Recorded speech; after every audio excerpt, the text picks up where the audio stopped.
Liquor కేసులో MLC కవిత bail petition పై మధ్యాహ్నం ఢిల్లీలోని రౌస్ అవెన్యూ కోర్టులో విచారణ జరగనుంది. లిక్కర్ కేసులో మార్చి 15న కవితను అరెస్ట్ చేసింది ఈడీ. ప్రస్తుతం జ్యుడిషియల్ రిమాండ్లో ఉన్న కవిత తీహార్ జైల్లో ఖైదీగా ఉన్నారు. తన కుమారుడికి పరీక్షలున్నందున ఈ నెల 16 వరకు మధ్యంతర బెయిల్ ఇవ్వాలని కవిత పిటిషన్ వేశారు. కవిత తరపున సీనియర్ లాయర్ అభిషేక్ మను సింఘ్వి వాదించారు. కవిత విచారణకు పూర్తిగా సహకరిస్తున్నారని, ఈ కేసులో ఆమెను అరెస్ట్ చేయాల్సిన అవసరం లేదని వాదించారాయన. ఇక అరుణ్ పిల్లై స్టేట్మెంట్ అంశాలను సింఘ్వి కోర్టు ముందుకు తెచ్చారు. ఆయన 9 స్టేట్మెంట్లు ఒక రకంగా ఉంటే 10వ స్టేట్మెంట్ పూర్తి విరుద్ధంగా ఉందన్నారు. 18 నెలల ముందు దాఖలు చేసిన ఛార్జిషీట్, అడిషనల్ ఛార్జిషీట్లో నిందితురాలిగా ముద్దాయిగా కవిత పేరు లేదన్నారు. వాదనలు విన్న రౌస్ అవెన్యూ కోర్టు విచారణను ఇవాళ్టికి వాయిదా వేసింది.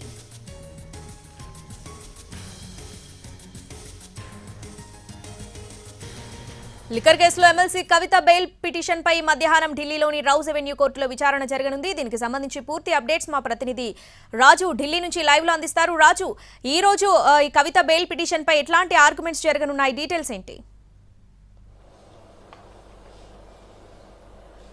ఎస్ రావణి, కవిత ఇప్పటికే లిక్కర్ కేసులో అరెస్ట్ అయ్యారు.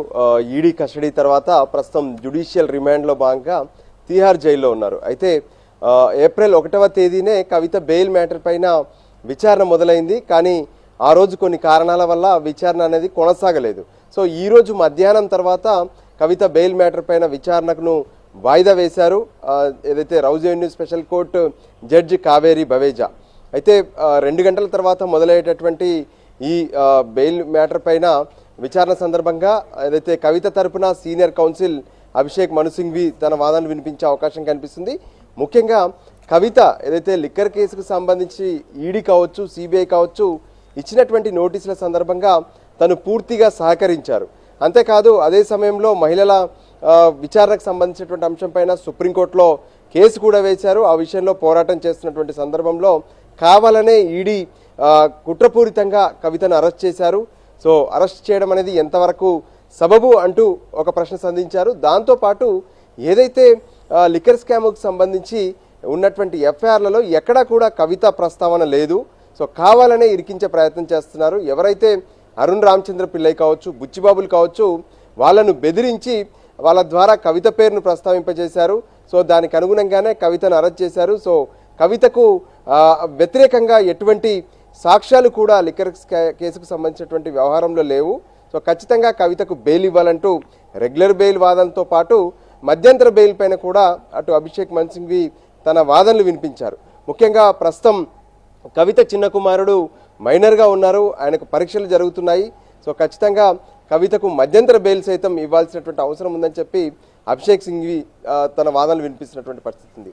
అయితే ఈడీ సైతం తన రిప్లైలో కవిత సౌత్ గ్రూప్కు సంబంధించి కీలకంగా వ్యవహరించారు. సౌత్ గ్రూప్లో ఉన్నటువంటి మిగతా వాళ్ళతో కోఆర్డినేట్ చేసుకుంటూ ఏదైతే అటు కేజ్రీవాల్తో, మరోవైపు మనీష్ సిసోడియా, విజయ్ నాయర్ వీళ్ళందరితో కూడా సంప్రదింపులు జరిపారు. హవాలా రూపంలో 100 కోట్ల రూపాయలను ఆమ్ ఆద్మీ పార్టీకి చేరవేసినటువంటి వ్యవహారంలో కవిత కీలక పాత్ర పోషించారు అనే విషయాలను సైతం ప్రత్యేకంగా ఈడీ చెప్తుంది. అంతేకాదు కవిత వద్ద ఉన్నటువంటి మొబైల్స్ ఏవైతే ఉన్నాయో అందులో ఉన్నటువంటి డాటాను మొత్తం కూడా ఫార్మేట్ చేశారు. సో ఇవన్నీ కూడా కుట్రపూరితంగానే చేశారు. ఖచ్చితంగా కవితకు సంబంధించినటువంటి వ్యవహారంలో బెయిల్ ఇవ్వాల్సినటువంటి అవసరం లేదంటూ ఈడీ చెప్తుంది. సో దీనికి సంబంధించినటువంటి వాదనలు మధ్యాహ్నం 2 గంటల తర్వాత రౌస్ అవెన్యూ కోర్టులో ప్రారంభమవుతాయి. సో ప్రారంభమైన తర్వాత దీనికి సంబంధించి మరి జడ్జ్ కావేరి బవేజా ఇరువైపులా వాదనలు విన్న తర్వాత ఈరోజు ఎటువంటి ఆర్డర్ ఇస్తుందా అనేది ప్రతి ఒక్కరికి ఉత్కంఠగా కనిపిస్తుంది. ఎందుకంటే ఇప్పటికే ఢిల్లీ లిక్కర్ కేసులో అరెస్ట్ అయినటువంటి ఆమ్ ఆద్మీ పార్టీ ఎంపీ సంజయ్ సింగ్కు బెయిల్ వచ్చిన తర్వాత లిక్కర్ కేసులో అరెస్ట్ అయినటువంటి ప్రతి ఒక్కరికి కూడా కొంత ఆశలు రేకెత్తుతున్నాయని చెప్పుకోవచ్చు. ఎందుకంటే ఎటువంటి ఎవిడెన్స్ లేకుండా, ఎటువంటి మనీ ట్రయల్ లేకుండా సంజయ్ సింగ్ను ఎందుకు జైల్లో పెడుతున్నారనే విషయం పైన సుప్రీంకోర్టు బెయిల్ ఇచ్చింది. సో దానికి అనుగుణంగానే అదే వాదనలు కొనసాగిస్తూ అభిషేక్ మను సింఘ్వి కవిత తరపున వాదనలు వినిపించబోతున్నారు. Shravani. Right Raju, thanks for the updates.